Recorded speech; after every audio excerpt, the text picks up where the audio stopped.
முட்டையோட மஞ்சள் கரு சாப்பிட்டா கொலஸ்ட்ரால் ராக்கெட் வேகத்துல கூடிரும்னு பயப்படுறீங்களா? இது ஒரு பெரிய மித்துங்க. இதோட ஃபேக்ட் பார்த்துடலாம் வாங்க.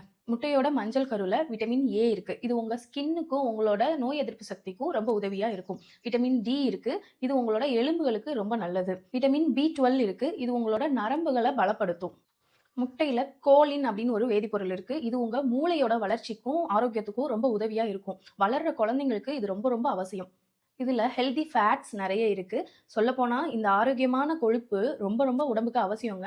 ஏன்னா இது ஹார்மோன்ஸை பேலன்ஸ் பண்ணும். முக்கியமா பெண்களுக்கு ஹார்மோன் ப்ரொடக்ஷனையே இந்த ஹெல்தி ஃபேட் ஸ்டிமுலேட் பண்ணுங்க. உடம்புல ஹார்மோன் ப்ரொடக்ஷன் நல்லா இருக்கணும் அப்படின்னா அதுக்கு ஆரோக்கியமான கொழுப்புகள் ரொம்ப அவசியம். இப்போ முட்டையோட மஞ்சள் கரு ரொம்ப நல்லதுன்னு சொன்ன உடனே டெய்லியும் 4-5 முட்டையோட மஞ்சள் கரு சாப்பிட்டீங்கன்னா அப்போ உங்களுக்கு கொலஸ்ட்ரால் அளவு அதிகமாகும். அப்போ இது எவ்வளவு எடுத்துக்கலாம்?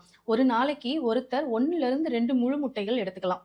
முட்டையோட வெள்ளை பகுதி 2க்கும் மேல கூட நீங்க எடுத்துக்கலாம். உங்களுக்கு பிடிச்சவங்களுக்கு இந்த வீடியோவை ஷேர் பண்ணிட்டு ஃபாலோ பண்ண மறந்துடாதீங்க. தேங்க்யூ.